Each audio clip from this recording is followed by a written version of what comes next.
Scott Robert Moody was born in Bellefontaine, Ohio on August 12 in 1986. His parents were Steve Moody and Sherry K. Schaefer. His parents divorced in 1992, and he lived with his mother and sister on their family-owned farm. His father, Steve Moody, married a month after the divorce was final, to a woman named Audrey.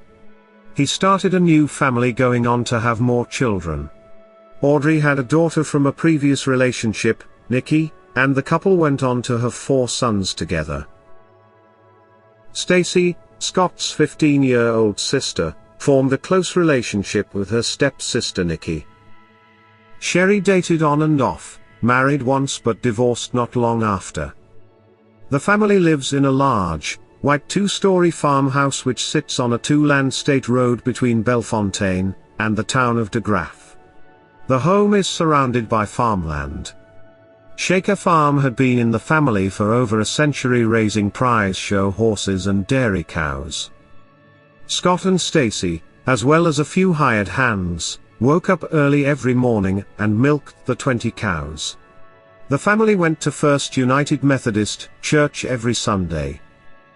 Both children had shown cattle in the Logan County and Ohio State farms and won numerous trophies and ribbons. On the same property less than a mile away was the home of Moody's grandparents. Moody attended Riverside High School, and his graduation ceremony was to be held on May 29 in 2005. Graduation was something the Moody family took very seriously, and they celebrated it. Scott's grandparents took out an ad with the local paper, the Bellefontaine Examiner. It showed a picture of Scott saying, "Good luck with your future, Scott Moody, love Grandma and Grandpa Schaefer." He was a member of the Liberty Livestock 4-H Club and Riverside FFA. The night before graduation, Scott wanted to have a small party with just a couple of friends, his girlfriend Paige, and his best friend Brett Davidson, who was interested in Megan Krause, who was graduating with Scott, so she was invited to the party. Scott's sister, Stacey, was also going to be at the party, and she invited her friend Andrew Denny. Sherry, Scott and Stacey's mother, was a very liberal mother. She would often buy beer if the teens were at her house, but her one and only rule is if they were drinking at all they could not leave the house. So everyone drinking would have to stay over for the night. On the night of the party, Sherry and her boyfriend brought home beer and burgers for the teens. At the party everyone had a great time, joking around, and talking about their futures.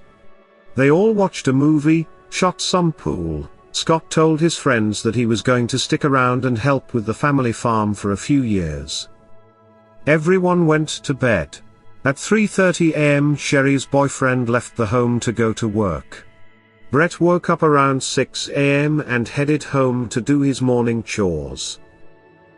On May 29, in 2005, on the day Scott Moody was supposed to graduate from Riverside High School along with 49 other students, authorities received a 911 call. When police arrived on the scene they discovered a horrific scene. They found the bodies of Scott Moody, his mother Sherry, and Scott's girlfriend 14-year-old Paige Harshbarger, as well as a friend 19-year-old Megan Krause. The 2 girls stayed the night after the graduation party. Megan was on the couch in the living room with blankets neatly tucked under her chin. Sherry was found murdered still in bed, with blankets also neatly tucked under her chin in the same way. In Scott's room lay the bodies of Paige and Scott. A .22 caliber rifle was found near the bodies of Paige and Scott. Scott's sister, Stacey, was miraculously still alive. She was checked out by the ambulance. At first she was going to be taken to the local hospital by ambulance because they believed she had just been beaten up. When they discovered 2 bullet wounds, one behind her ear and once in the cheek, they decided to have her life flighted. She was flown to Ohio State University Medical Center. It wasn't until much later in the day that they discovered the body of his grandparents in the other farmhouse on the farm. All victims in both houses were shot behind the ear once or in the temple. The only survivor was Stacey.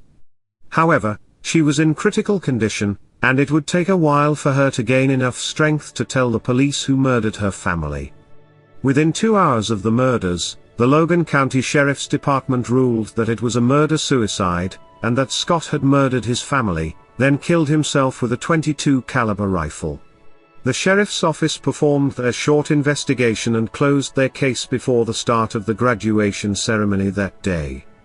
They never even waited to interview the only eyewitness and living victim in the case. Police came to this conclusion before any autopsies were done, and before gathering any evidence. "It's tough on us," Logan County Sheriff Michael Henry said. "We knew these people. We're familiar with these kids. I feel so badly for these families, this community." Sheriff Michael Henry identified the deceased victims as Moody's mother, Sherry Schaefer, age 37, grandparents Cheryl Schaefer, age 66, and Gary Schaefer, age 67, and 2 friends, Megan Krause, age 19, and Paige Harshbarger, age 14. The murders shocked school officials, who said the 18-year-old seemed to have been in good spirits. Bernie Patchmeyer, superintendent for the school district, said no one had seen any indication Moody was troubled. "In our minds, it couldn't possibly be Scott," Patchmeyer said. She said Scott was a clean-cut boy who wanted to be a farmer. On June 1, when the coroner interviewed Stacey in the hospital, she told them it was a gray-haired man wearing a blue shirt that shot her. She said she woke up in her bed to being shot, then shot again. She said she must have lost consciousness. When she woke again, she got up and went to her mother's room, where she found her mother unresponsive with blood coming from her mouth. She then went to her brother's room, where she found him with a rifle nearby and blood on the wall. So she went downstairs and tried to wake Megan, but she wasn't answering. She said she passed out. When she finally came to, she ran to the bathroom, and that's when she noticed her face and thought she had been beaten. That's when the phone rang, but when Stacey tried to talk, her voice made some weird noises due to her gunshot wound damaging her vocal cords, so the caller hung up. Stacey realized she has to get help, so she started trying to call people for help. She called several people, before finally getting in touch with her stepsister Nikki. Nikki showed up with her boyfriend, Jeff. After the coroner's visit, investigators finally showed up later that night to interview Stacey. She had no idea her mother and brother were both dead, and her brother was named as a suspect.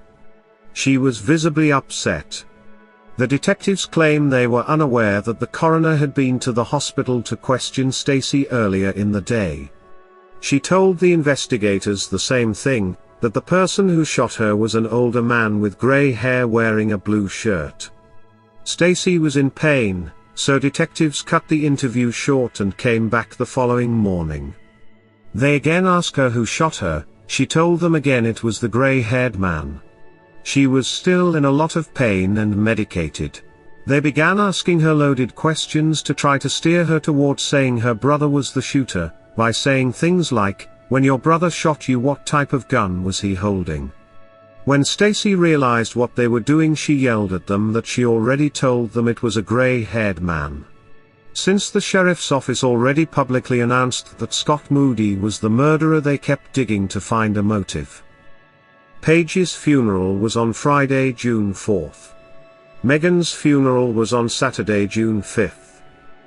The Shaker and Moody family funeral was held together on Tuesday, June 7th. Stacey was not able to attend her family's funerals. She was still in critical condition in the hospital. After the funeral director asked to speak privately with Steve Moody, Scott's father. He said, "I've been doing this for years and I've handled several suicides. Based on what I know, Scott using a rifle, the injury behind his ear, there's no way Scott could have shot himself." The media reported that Scott walked to his grandparents' home and shot them both. Then walked home, shot everyone, then heard his sister moaning and still alive, so he shot her for a second time in the face, then shot himself behind the ear, then again in the mouth.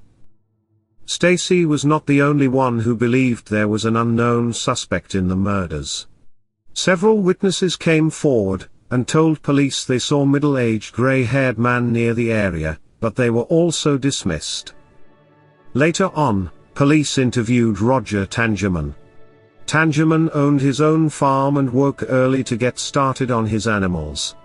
While looking out his front window, he noticed a car pull into the home of Gary and Cheryl's home early Sunday morning. Two men got out, one went and knocked on the front door while the other went to the back of the home. He said one of the men was a grey-haired older man.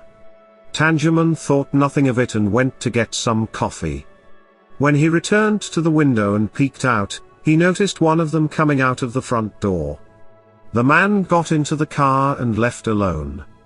One of the men he felt looked familiar, but he wasn't sure. Police did not question what time this occurred, nor did they investigate further, even though this was the second eyewitness describing an older grey-haired man. Donna and Roger Smith lived across the street from Gary and Cheryl's home. The family had lost their mother and had gathered at their home at 6:30 a.m. to go over funeral arrangements when they heard gunshots. The family called to report the incident, but investigators never contacted the Smiths back. John Martin, Sherry's second ex-husband, woke early and was gathering his crops. His farm was across the road from Sherry's parents' home. He saw a man walking at the edge of Gary and Cheryl's property, away from the home, toward the direction of Sherry's home.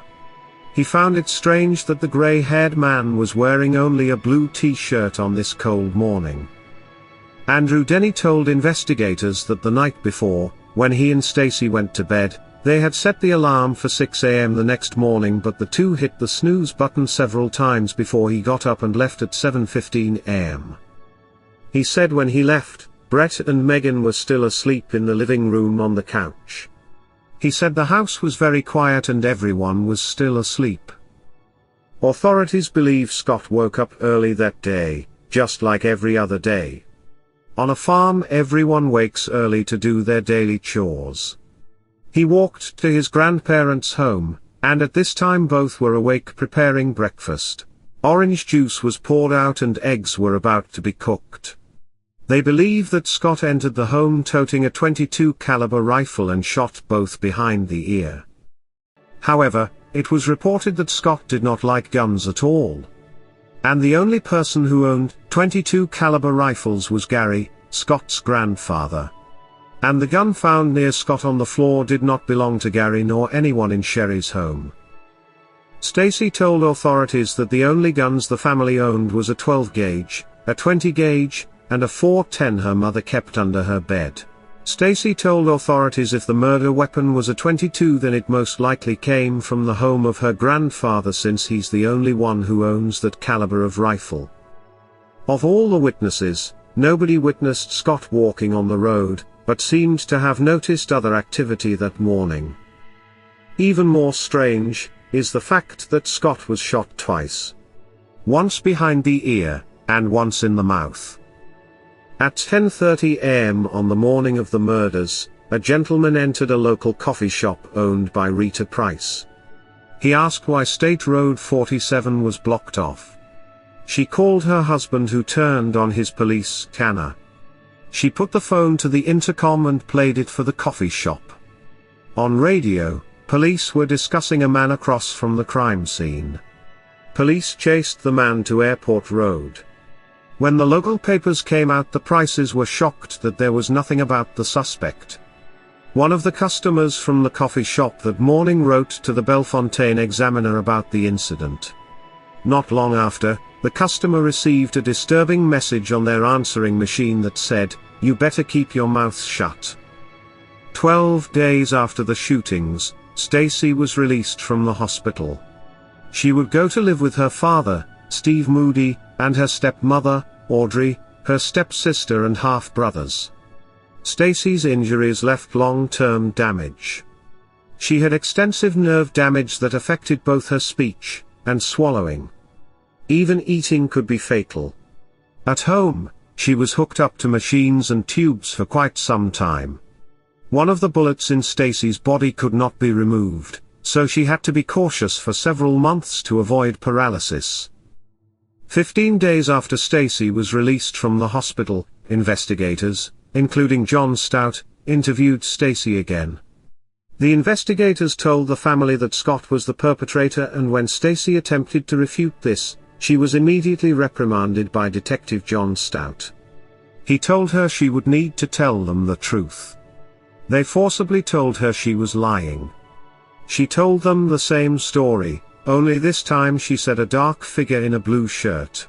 They pressed her hard to say it was her brother. She said no. She remembers after being shot once that she walked into Scott's room and he was laying down on his bed and not moving. The other detective asked Stacey about the marijuana her mother's boyfriend was growing at their house. When this was asked, Detective Stout turned off the recorder, stood up and ended the interview, shocking his partner. After that, 39-year-old Detective John Stout talked Stacey's father into allowing him unsupervised access to Stacey under the guise of helping her open up to police. He talked her father into putting him on the list so he could pick her up from school whenever he wanted. He would go on to pick her up often, and take her out for fast food. He would go on to talk Stacey into having a sexual relationship with him. She was 16 at the time. He gradually talked her into recanting her original story of the grey-haired man being the shooter. He told her that if she recanted, then he could back off that case and they would have more time for each other. So she recanted her story. She told investigators that Scott was the killer and all interviews stopped. Later, her stepmother felt something was off and listened in on one of the phone calls between Detective Stout and Stacey. She overheard him trying to get Stacey to come spend the entire weekend with him while his wife was out of town. He said she could lie to her parents and tell them she was going to stay with a girlfriend. This led to Detective John Stout being fired and charges filed against him. He took a plea deal for endangering a minor. He was never charged for his inappropriate sexual relationship with a minor. Later, Steve Moody worked with a different police department, Chief Murray, to try to get answers. The gun that was used, a .22 caliber Marlin, was traced from purchase down to coming from the Stout gun shop. Stout gun shop is owned by John Stout's family, one of the lead detectives in this case and one of the detectives who interviewed Stacey. There's no record of the gun being sold after reaching Stout gun shop. Later, Chief Murray ended up mysteriously dead at the age of 41. No autopsy was performed and the coroner speculated that it probably was a brain aneurysm. His friends and relatives believe he was poisoned. Stacey went on to appear in a documentary called Porcelain Dolls, the Stacey Moody story, where she told her story. After years of probate, she sold the family farm. She went on to get married and have children of her own. She believes she survived because God had a plan for her. She plans to be an inspirational speaker to help others. Scott Moody was labeled as a family annihilator by the local police and press, but there are far too many unanswered questions. Why didn't the police do gunpowder tests on Scott Moody's hands and clothes to determine if he fired a gun that day?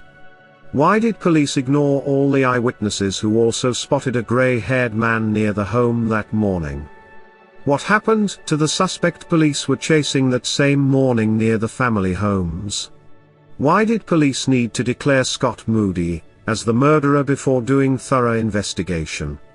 And how can someone shoot themselves twice in the head? Stacey Moody was shot twice, then traumatized by seeing her family's dead bodies all throughout her home. She spent months in pain while being rehabilitated. During that time, John Stout continuously tried to get her to change her story, but she refused. When that didn't work, he instead seduced her into changing her story. Not only was this teenage girl traumatized both physically and mentally, but she was raped repeatedly by a monster hiding behind a badge. Why would John Stout need Stacey to change her story so bad? Was he involved in the murders? It's evident there was something much larger going on, It's highly questionable that Scott Moody murdered his family that morning. If Scott Moody didn't murder his family, then who did? Was John Stout involved? Since police botched this entire investigation, I highly doubt we will ever truly know the answer to that question. May all the victims in this case rest in peace, and may Stacey Moody continue to thrive in spite of the horrors she's had to endure. That concludes this true crime episode. Keep your eye out for the next video, coming soon. If you enjoyed this video, consider subscribing. Thanks for watching.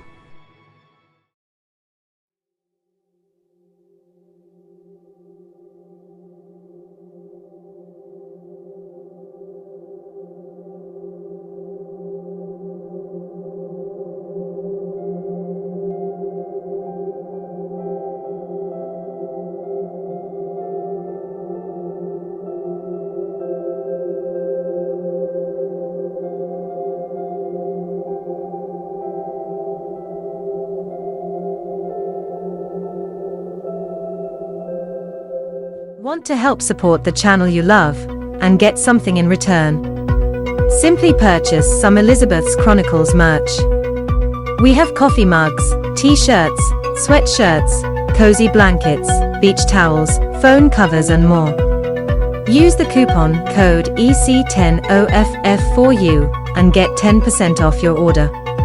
The link to order is in the description area below this video. Thanks for helping Elizabeth's Chronicles continue to make the videos you love.